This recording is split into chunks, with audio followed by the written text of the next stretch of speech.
Bonjour, aujourd'hui nous allons réaliser une pâte qui durcit à l'air. Donc pour cela il faut mélanger une dose d'eau que j'ai colorée avec du colorant alimentaire, mais vous pouvez aussi le faire avec un petit peu de gouache, une dose de bicarbonate de sodium qui s'achète juste à côté du sel en grande surface, une dose de maïzena et il faut bien mélanger pour ne pas avoir de grumeaux. Si jamais vous préparez une grosse dose, vous pouvez même mixer le mélange pour être sûr de ne pas avoir de petits grumeaux. Ensuite, on met sur feu doux, sur feu moyen, chauffé, et on attend que la pâte se forme.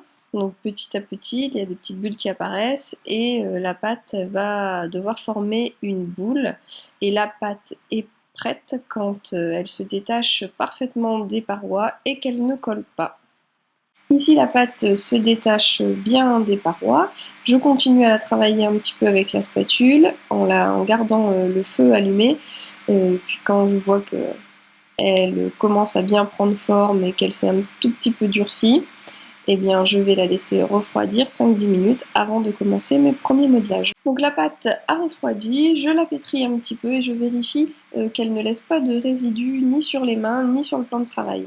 Donc là je vois qu'elle colle un petit peu, donc je vais mettre de l'huile alimentaire sur le plan de travail et sur mes mains. Ainsi elle va vraiment glisser et vous n'aurez pas du tout de problème de pâte qui colle. Aillé, la pâte est prête à être modelée.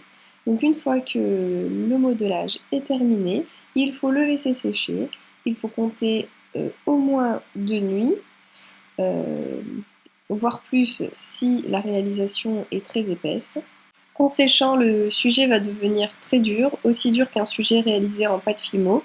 La qualité est quand même un petit peu moins bonne car elle peut légèrement fissurer sur le dessus.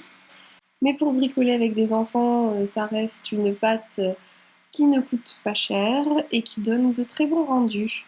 Vous pouvez aussi vous en servir comme pâte à modeler. Pour cela, il faudra tout simplement mettre votre boule dans une boîte hermétique comme la pâte à modeler et vous vous en servez comme de la pâte à modeler.